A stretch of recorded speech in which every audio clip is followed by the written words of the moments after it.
Good evening students.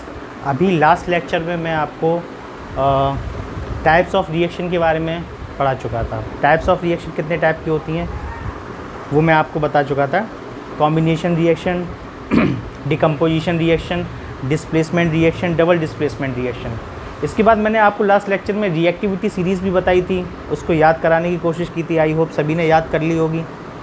याद नहीं की है तो कर लीजिएगा, बहुत इम्पोर्टेंट है वो। ठीक है, तो कल मैंने आपको बताया था कि डिकम्पोजिशन रिएक्शन जो होती है उसके भी टाइप होते हैं, तो उसके टाइप को आज हम लोग डिस्कस करेंगे। Types of decomposition reaction, types of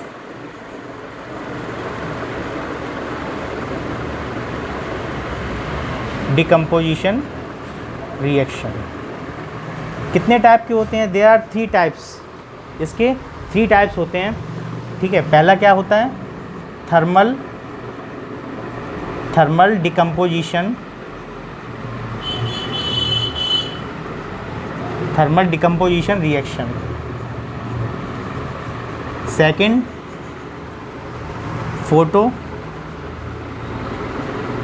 photo decomposition reaction. और थर्ड होता है इलेक्ट्रोलिटिक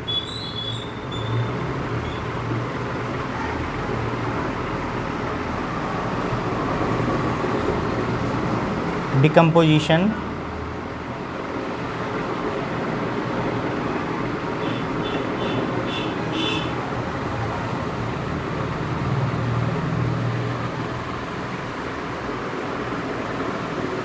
ठीक है, तो ये 3 टाइप्स होते हैं डिकम्पोजिशन रिएक्शन के। अब पहले को डिस्कस कर लेते हैं, थर्मल डिकम्पोजिशन रिएक्शन। अब देखिए, ये जो फर्स्ट टाइप है, आप थर्मल से आप समझ रहे हैं, इसका थर्मल का मतलब क्या होता है? टेम्परेचर। जब किसी केमिकल को टेम्परेचर हम देते हैं और उसका डिकम्पोज हो जाना, इस टाइप की रिएक्शन को हम क्या बोलेंगे? Thermal decomposition reaction. मैंने क्या कहा? जब किसी रिएक्टेंट को हम क्या देंगे? टेम्परेचर देंगे। ठीक है, तो वो जो रिएक्टेंट है उसका ब्रेक डाउन हो जाना। ठीक है, तो उस टाइप की रिएक्शन को हम क्या बोलेंगे? Thermal decomposition reaction. Decomposition reaction आप पहले से ही जानते हैं कि एक सिंगल सब्सटेंस होता है, उसका स्प्लिट आउट हो जाता है, मतलब 2 और मोर प्रोडक्ट्स में वो ब्रेक हो जाता है। तो उसी तरीके से ये भी क्या है? एक थर्मल डिकम्पोजिशन रिएक्शन। उसी तरीके से हम इसको देखेंगे कि थर्मल मतलब टेम्परेचर देना। तो इसका जो एग्जांपल है, जैसे कैल्शियम कार्बोनेट है, कैल्शियम कार्बोनेट को जब टेम्परेचर दिया जाता है तो इसका ब्रेक डाउन हो जाता है। किस किस में ब्रेक डाउन हो जाता है? कैल्शियम ऑक्साइड में और कार्बन डाइऑक्साइड में।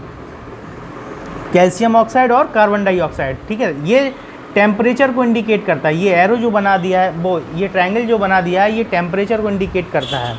ठीक है, तो इस टाइप की रिएक्शन को हम क्या बोलेंगे? थर्मल डिकम्पोजिशन रिएक्शन बोलेंगे।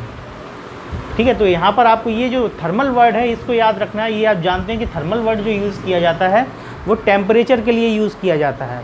और डिकम्पोजिशन का सेंस आप जानते ही हैं। डिकम्पोज मतलब होना, मतलब एक सब्सटेंस का ब्रेक डाउन हो जाना 2 और मोर प्रोडक्ट में। तो ये थर्मल डिकम्पोजिशन का एग्जाम्पल हो गया। सेकंड हम देखते हैं photo decomposition reaction. Photo decomposition reaction क्या होती है? फोटो मतलब क्या होता है? फोटो का मतलब आप जानते हैं क्या होता है? लाइट। फोटो का मतलब लाइट। यहाँ पर थर्मल का सेंस क्या था? टेम्परेचर। फोटो का मतलब लाइट। ठीक है, लाइट के थ्रू, लाइट के द्वारा डिकम्पोज हो जाना, मतलब किसी रिएक्टेंट का डिकम्पोज हो जाना। किसके द्वारा? लाइट के द्वारा। ठीक है, तो आप जब सिल्वर क्लोराइड को किसी बर्तन में रखते हैं, ठीक है, तो जब लाइट उस पर पड़ती है तो उसका क्या हो जाता है? डिकम्पोजिशन हो जाता है। तो सिल्वर क्लोराइड का क्या हो जाता है? डिकम्पोजिशन हो जाता है। सिल्वर अलग और क्लोराइड अलग। ये रिएक्शन जो होती है वो सनलाइट की प्रेजेंस में होती है। सनलाइट की प्रेजेंस में ये रिएक्शन होती है। तो इसको हम और क्या बोलेंगे? इस रिएक्शन को हम क्या बोलेंगे? फोटो डिकम्पोजिशन रिएक्शन बोलेंगे। फोटो मतलब लाइट, डिकम्पोजिशन का मतलब आप समझते ही हैं कि डिकम्पोज मतलब होना। अब आगे इलेक्ट्रोलिटिक डिकम्पोजिशन है। इलेक्ट्रोलिटिक का मतलब क्या है? किसी सब्सटेंस से लाइट को पास, करंट को पास करा देना। करंट को जब आप पास कराएंगे, जैसे NaCl है, तो जब आप पास कराएंगे तो उसका ब्रेक डाउन हो जाना। जैसे वाटर है, ठीक है, वाटर से जब आप करंट को पास कराएंगे तो हाइड्रोजन और ऑक्सीजन दोनों क्या हो जाएंगे? ब्रेक हो जाएंगे। वाटर कैसे फॉर्म होता है? हाइड्रोजन और ऑक्सीजन से मिलकर फॉर्म होता है वाटर, ठीक है। जब वाटर से करंट को पास कराते हैं तो इरिवर्सिबल रिएक्शन ये हो जाती है, हाइड्रोजन और ऑक्सीजन ब्रेक डाउन हो जाता है। एक बार मैं फिर से बताऊंगा कि जब वाटर से या NaCl से करंट को पास कराते हैं तो इसका ब्रेक डाउन हो जाता है, और ये हाइड्रोजन, अगर वाटर से कराएंगे तो हाइड्रोजन और ऑक्सीजन में कन्वर्ट हो जाएगा, और NaCl से कराएंगे तो सोडियम अलग हो जाएगा, Cl अलग हो जाएगा, ठीक है, क्लोराइड अलग बन जाएगा, सोडियम मेटल अलग रह जाएगा, ठीक है। तो ये बात आपको ध्यान रखनी है। लिख देता हूँ एक बार मैं ये रिएक्शन को। NaCl इसको करंट को पास कराया तो Na और ये Cl2 गैस, ठीक है। वैसे तो सिंपल फॉर्म में ऐसे लिखते हैं कि NaCl का अगर ब्रेकडाउन होता है तो एक पर प्लस आयन, एक पर नेगेटिव आयन, ऐसे भी लिख देते हैं, लेकिन यहाँ पर अलग प्रोसेस होगा। जो Na बनेगा वो क्या होगा, किस फॉर्म में होगा? मेटल की फॉर्म में होगा, और जो Cl2 बनेगी वो गैस की फॉर्म में होगी, ठीक है। इस बात का ध्यान रखना है। तो ये टाइप्स ऑफ डिकम्पोजिशन रिएक्शन था, चल रहा है, टाइप्स ऑफ डिकम्पोजिशन रिएक्शन था। अब आगे हम क्या करेंगे? आगे अब हम करते हैं, अब देखिए बेटा, आगे जो है टाइप्स ऑफ रिएक्शन, या ऐसे बोल सकते हैं कैरेक्टरिस्टिक्स ऑफ रिएक्शन। कुछ कैरेक्टरिस्टिक्स होते हैं, ठीक है। क्या कैरेक्टरिस्टिक्स होते हैं उसकी बात हम लोग कर लेते हैं। जब रिएक्शंस होती हैं तो कौन कौन सी रिएक्शन के ड्यूरिंग द रिएक्शन कौन कौन सी चीज़ें जो है जनरेट होती हैं, क्या डिफरेंसेस आते हैं जब रिएक्शन होती है, या कभी कुछ चीज़ डेवलप होती है या किसी चीज़ का, देखते हैं। तो कैरेक्टरिस्टिक्स ऑफ रिएक्शन देख लेते हैं। Characteristics of chemical reaction, characteristics of chemical reactions, ठीक है। तो जब केमिकल रिएक्शन होती है तो क्या क्या होता है? स्टेट में चेंज आ जाता है, चेंज इन स्टेट। अभी बात करेंगे वन बाई वन करके। चेंज इन स्टेट, दूसरा है चेंज इन कलर, कलर में भी चेंज आ जाता है।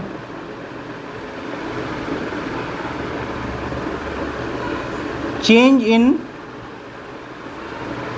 टेम्परेचर, टेम्परेचर में भी चेंज आ जाता है, ठीक है। और क्या हो सकता है? मतलब ड्यूरिंग द रिएक्शन, जब रिएक्शन होती है तो इनमें से ही कोई जो है कैरेक्टरिस्टिक शो करती है केमिकल रिएक्शन, ये मैं बताने की कोशिश कर रहा हूँ। तो स्टेट में चेंज आ सकता है, कलर में चेंज आ सकता है, उसके टेम्परेचर में चेंज आ सकता है, ठीक है। और लिबरेट गैस, गैस लिबरेट हो सकती है, मतलब रिएक्शन के जब आप रिएक्शन कर रहे हैं या रिएक्शन हो रही है तो उस ड्यूरेशन में क्या हो सकता है? कोई भी गैस लिबरेट हो सकती है, कोई भी गैस निकल सकती है उसमें से, तो ये पॉसिबिलिटी है। उसके बाद ये 4 हो गई हैं। अब इसके बाद देखिएगा प्रेसिपिटेट,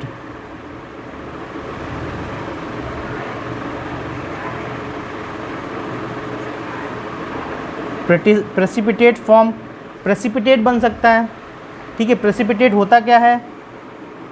इनसॉल्युबल, इनसॉल्युबल साल्ट, मतलब इनसॉल्युबल तो आप जानते हैं वर्डिंग से आप समझ में, इनसॉल्युबल जो सॉल्युबल ना हो, घुले ना। साल्ट आपको आगे की चैप्टर्स में पढ़ने के लिए मिलेगा, ठीक है। तो प्रेसिपिटेट बनता है, कोई इनसॉल्युबल सब्सटेंस बन जाता है, इतना आप ध्यान रखेंगे। उसके बाद change in state, change in colour, change in temperature, gas liberate हो सकती है, प्रेसिपिटेट बन सकता है, और कैटलिस्ट।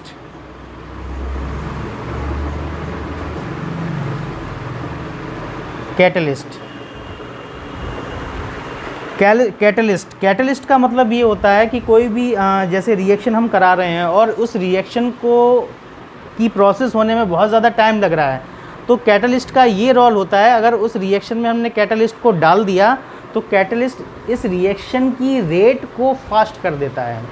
कैटलिस्ट क्या करता है, इस रिएक्शन की रेट को, जैसे मान लीजिए जो रिएक्शन हो रही है 1 घंटे में, तो कैटलिस्ट क्या करेगा, कैटलिस्ट जैसे ही उसमें आप डालेंगे तो वो रिएक्शन जल्दी होने लगेगी। ठीक है, तो वो रिएक्शन 15 से 20 मिनट में हो जाएगी। 1 घंटे वाली रिएक्शन जो है 15 मिनट या 20 मिनट में हो जाएगी। तो ये रोल होता है कैटलिस्ट का। बात करेंगे अभी 1 बाय 1 करके सभी पर। अब चेंज इन स्टेट, अगर हम लोग चेंज इन स्टेट की अगर बात करते हैं, ठीक है, इसमें फर्स्ट पॉइंट की अगर हम लोग बात करते हैं तो क्या होता है, आपने मैग्नीशियम का रिबन देखा होगा। मैग्नीशियम का रिबन अगर आप ऐसे ही रख देते हैं, ठीक है, तो उस पर क्या होता है, एक लेयर बन जाती है। ठीक है, तो मैग्नीशियम कार्बोनेट इस तरीके से लेयर बन जाती है, लेकिन जब उसको हम बर्न करते हैं तो क्या करते हैं, उसको सैंड पेपर से, पहले उसको टोंग से पकड़ते हैं और फिर उसको सैंड पेपर से क्या करते हैं, साफ़ कर लेते हैं, तब उसको हम बर्न करते हैं बर्नर से। तो क्या होता है कि हमको क्या मिलता है, मैग्नीशियम ऑक्साइड का पाउडर मिल जाता है। ठीक है, तो क्या हुआ, पहले ये तो इसकी स्टेट चेंज हो जाती है। जैसे ही आप मैग्नीशियम के रिबन को बर्न करते हैं, तो इसकी स्टेट में चेंज आ जाता है। तो जब मैंने आपको अभी क्या बताया था, जब केमिकल रिएक्शन होती है तो इसमें से कोई भी जो है कोई भी शो हो सकती है प्रॉपर्टी, कोई भी कैरेक्टरिस्टिक शो हो सकती है। स्टेट में चेंज आ सकता है। दूसरा क्या है, चेंज इन कलर में भी चेंज आ सकता है। कलर में चेंज होने के लिए हम क्या एग्जांपल ले सकते हैं, देखिए, कलर में चेंज होने के लिए क्या कर सकते हैं, हम एक बीकर लिया, बीकर को लेने के बाद हमने उसमें क्या किया, आयरन की नेल्स डाल दी। ठीक है, जब आयरन की नेल्स डाल दी तो कुछ दिनों के बाद हम देखेंगे कि उस पर क्या जम जाती है, उस पर काई जम जाती है। काई, आप समझते हैं काई क्या होता है, रस्ट को बोलते हैं काई। ठीक है, तो ब्राउन कलर की होती है। तो जब क्यों हुआ, काई क्यों जम गई या रस्ट कैसे आ गया। ठीक है, रस्ट को क्रिएट होने में सबसे इम्पॉर्टेंट रोल किस का होना चाहिए, किस का होता है, ऑक्सीजन का और वाटर वेपर। ऐसे मान लीजिए वाटर वेपर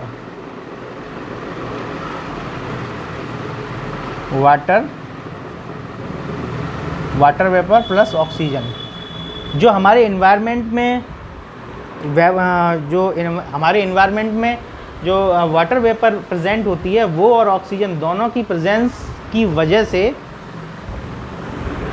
रस्ट की प्रोसेस होती है, रस्ट जमती है। अगर वाटर वेपर नहीं होगी, ऑक्सीजन नहीं होगी तो रस्ट नहीं आएगी किसी के ऊपर। अच्छा, चेंज इन टेम्परेचर, जब कोई केमिकल रिएक्शन होती है तो टेम्परेचर भी उसका चेंज हो जाता है।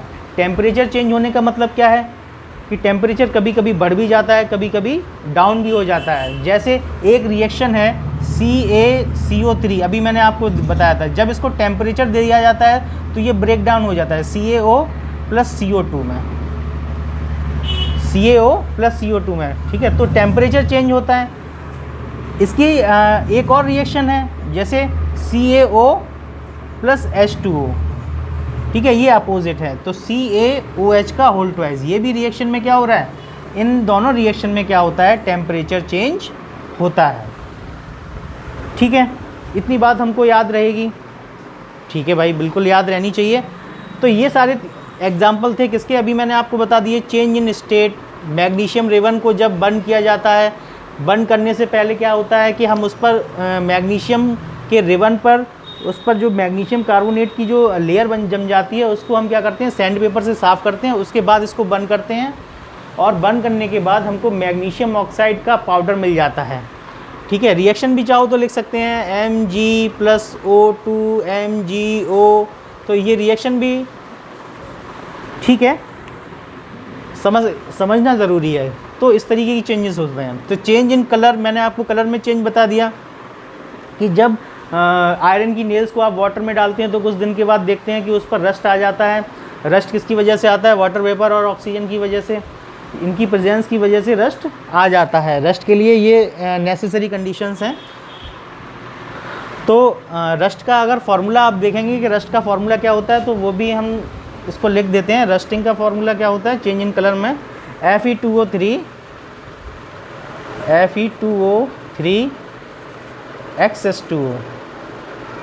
चलिए अभी बाद में जब और रिएक्शन करेंगे तब देख लेंगे, अभी इतना चेंज इन कलर, ये आपको याद रखने वाली बातें हैं जो आपको याद रखनी है कि केमिकल रिएक्शन की होते समय ये कैरेक्टरिस्टिक्स डेवलप हो सकते हैं। तो लिबरेट गैस, अब गैस लिबरेशन की अगर हम लोग बात करते हैं तो इसके लिए भी एक जो है एक्टिविटी बुक में बताई गई है। क्या बुक में एक्टिविटी बताई है? किसी फ्लास्क में हमने क्या किया, जिंक के कुछ पीसेस डाल दिए।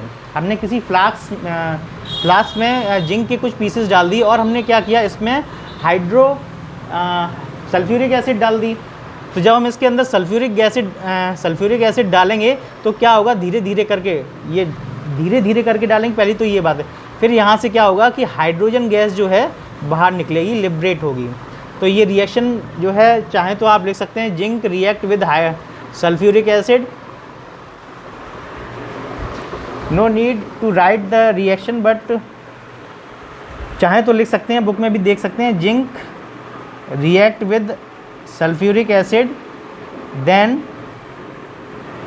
क्या बनता है, जिंक सल्फेट बन जाता है और हाइड्रोजन गैस जो होती है वो लिबरेट हो जाती है, वो निकल जाती है। ठीक है, तो ये बात आपको ध्यान रखनी है। इसके बाद प्रेसिपिटेट फॉर्म। प्रेसिपिटेट होता क्या है, मैंने आपको पहले ही बताया। प्रेसिपिटेट क्या होता है, इनसॉल्युबल साल्ट होता है। ठीक है, इनसॉल्युबल साल्ट मतलब दो कंपाउंड को आपने मिलाया और एक इनसॉल्युबल साल्ट अगर बन जाता है तो उसको हम क्या बोलते हैं, प्रेसिपिटेट बोलते हैं। उसको हम क्या बोलेंगे, प्रेसिपिटेट बोलेंगे। अब अगर हम इसकी रिएक्शन को करना चाहें तो इस तरीके से कर सकते हैं। प्रेसिपिटेट की इम्पॉर्टेंट है, ये प्रेसिपिटेट इम्पॉर्टेंट है, याद रखेंगे आप। कैटलिस्ट भी इम्पॉर्टेंट है, याद रखेंगे। ये तो रिएक्शंस जो हैं वो आपको डेली ये जो भी आप एग्जांपल देते हैं वो displacement reaction, double displacement reaction, तो इन्हीं में से कोई ना कोई आपको मिल जाती है। लेकिन ये अलग से आपसे पूछी जा सकती है, कौन सी, प्रेसिपिटेट रिएक्शन और कैटलिस्ट रिएक्शन। ठीक है, प्रेसिपिटेट रिएक्शन और कैटलिस्ट रिएक्शन अलग से पूछी जाती है। तो प्रेसिपिटेट रिएक्शन क्या होती है, तो आप जानते हैं कि जिसमें इनसॉल्युबल साल्ट बनता है उसको हम क्या बोलते हैं, प्रेसिपिटेट रिएक्शन बोलते हैं। अब इस रिएक्शन को एक बार देख लेते हैं। जब लेड नाइट्रेट की रिएक्शन पोटेशियम आयोडाइड के साथ कराई जाती है, लेड नाइट्रेट की रिएक्शन पोटेशियम आयोडाइड के साथ कराई जाती है, तो क्या बनता है, लेड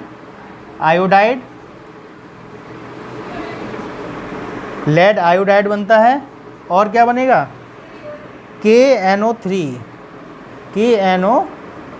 बनेगा। ठीक है, KNO3 बनेगा। अब यहाँ पर ये रिएक्शन तो हो गई है। अब इसमें जो पीपीटी है, उस जो प्रेसिपिटेट है उसको हम क्या लिख देते हैं, यहाँ पर ये पीपीटी है, ये जो PbI2 है ये पीपीटी है, और ये किस कलर का होता है, येलो कलर का होता है। ये ध्यान रखना है। ठीक है, तो प्रेसिपिटेट रिएक्शन हो गई है। अब इसके बाद हम क्या करते हैं, कैटालिस्ट के बारे में बात करते हैं। कैटालिस्ट का क्या सिस्टम है, कैटालिस्ट क्या करता है, इसका कुछ सिस्टम, इसका जो है मीनिंग मैंने आपको बता दिया है, लेकिन एक बार मैं फिर से रिपीट करूँगा। कैटालिस्ट जो होता है वो रिएक्शन के रेट को चेंज करता है।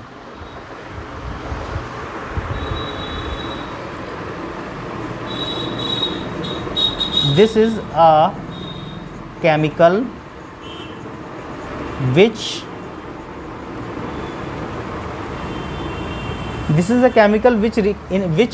increase the rate of chemical reaction।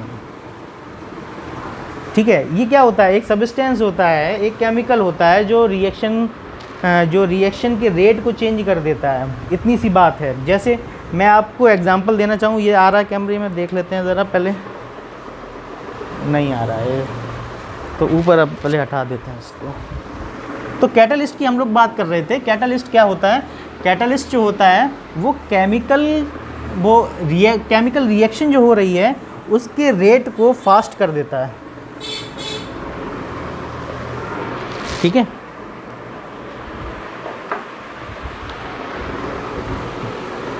और इसकी स्पेशलिटी ये है कि रेट को ये इंक्रीज़ तो करता है, लेकिन ये जो होता है कह सकते हैं कंज्यूम भी नहीं होता है। जितना आप कैटलिस्ट डालेंगे उतना ही आफ्टर रिएक्शन उतना ही कैटलिस्ट, उसी अमाउंट में कैटलिस्ट आपको मिल जाएगा।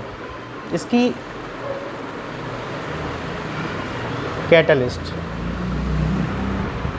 क्या होता है अभी मैं आपको बता चुका हूँ। कैटलिस्ट क्या है? Any substance.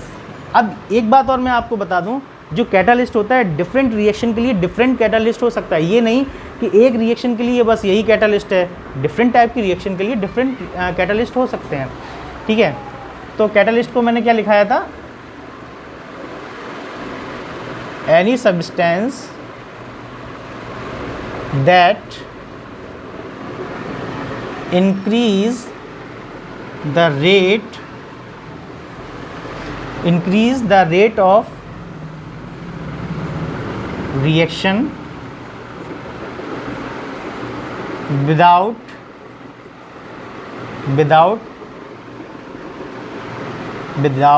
itself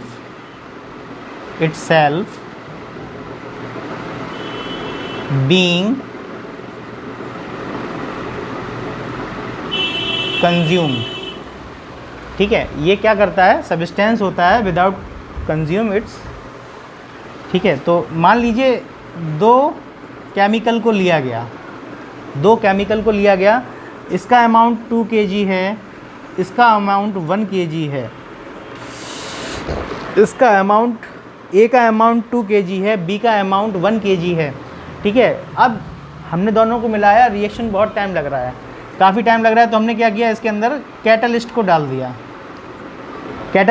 दिया। ये भी क्या है? एक सब्सटेंस है। इसको हमने कितना डाला? 250 ग्राम डाल दिया। आफ्टर रिएक्शन क्या बना? फॉर्म हुआ AB फॉर्म हो गया, और इसका अमाउंट कितना होगा? 3 kg। और कैटलिस्ट विदाउट कंज्यूम, बिना कंज्यूम हुए इसने केमिकल रिएक्शन के रेट को बढ़ा दिया, मतलब जल्दी प्रोसेस हो गई, और ये जैसे का तैसा ही रहा। कैटलिस्ट इसका जो वेट था 250 ग्राम ही रहा, ठीक है। तो ये कैटलिस्ट का रोल है। आपको इसमें कई सारी रिएक्शन देखने को मिल जाएंगी, ठीक है। तो इसमें चल रहा है, हाँ चल रहा है भाई, आज बंद नहीं हुआ है। तो ये कैटलिस्ट का रोल था। अब देखिए टाइप्स ऑफ रिएक्शन मैं आपको बता चुका हूँ, लेकिन इसमें क्या है, अभी कुछ रिएक्शन भी अभी और अब बतानी बाकी है मुझे। क्या रिएक्शन बतानी बाकी हैं उसके बारे में बात कर लेते हैं।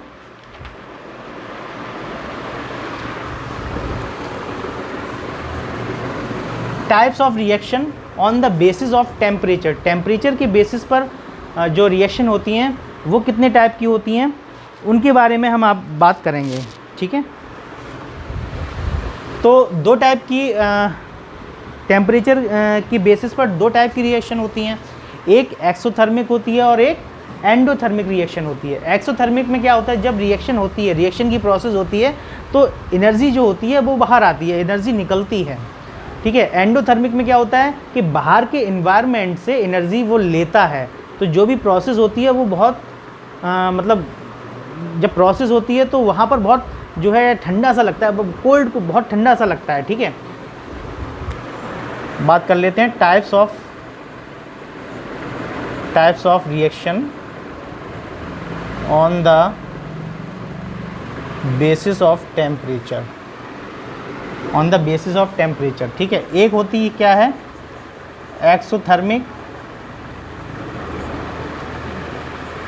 एक्सोथर्मिक रिएक्शन, और दूसरी क्या होती है, एंडोथर्मिक रिएक्शन, ठीक है। तो मैं आपको पहले ही बता चुका हूँ, during the reaction the energy is produced is called exothermic reaction. जैसे रेस्पिरेशन है, रेस्पिरेशन में आपको बता चुका हूँ, रेस्पिरेशन में क्या होती है, एनर्जी फॉर्म होती है एटीपी की फॉर्म में, ठीक है। कैसे, C6H12O6 प्लस O2, तो क्या बनेगा, CO2 बनता है, वाटर बनता है, और क्या बनती है, एनर्जी, ठीक है। ये मैंने आपको बताया था, एनर्जी किस फॉर्म में होती है, वो भी एटीपी की फॉर्म में होती है, जो कहाँ स्टोर होती है, माइटोकॉन्ड्रिया में स्टोर होती है, ठीक है। हम लोग बाद में इतना याद रखेंगे, जो एक्सोथर्मिक रिएक्शन होती है उसमें क्या होती है, एनर्जी फॉर्म होती है, एनर्जी निकलती है। अब एक्सोथर्मिक की अगर हम लोग बात करें तो एक्सोथर्मिक में क्या होता है, एनर्जी देनी पड़ती है, ठीक है। ये एनर्जी लेता है, बाहर से लेता है। ये जब रिएक्शन हो रही है तो एनर्जी प्रोड्यूस्ड हो रही है, और ये क्या कर रहा है, एनर्जी बाहर से ले रहा है, ठीक है। तो इस टाइप की रिएक्शन को हम क्या बोलेंगे, एक्सोथर्मिक रिएक्शन बोलेंगे। जैसे मैं अभी आपको बता चुका था, CaCO3 को अगर हम टेम्परेचर देते हैं तो CaO + CO2, इसको हम क्या बोलते हैं, ये एग्जाम्पल है एंडोथर्मिक रिएक्शन का। अगर हम दूसरे की बात करें कि दूसरा एग्जाम्पल क्या हो सकता है, तो फोटोसिंथेसिस की जो प्रोसेस होती है, कौन सी, फोटोसिंथेसिस की, फोटोसिंथेसिस की जो प्रोसेस होती है वो भी किस में आती है, एंडोथर्मिक प्रोसेस में आती है। क्यों आती है, क्योंकि सनलाइट बाहर से क्या लेता है, ये प्रोसेस, कार्बन डाइऑक्साइड और वाटर को सनलाइट जब मिलती है, ठीक है, इन प्रेजेंस ऑफ क्लोरोफिल, तो ग्लूकोज बनता है, ठीक है। और इस बात को आप बहुत ध्यान से रखेंगे, बहुत ध्यान रखेंगे इस चीज़ का। आज के लिए इतना ही रखते हैं, we will see the next. Thank you.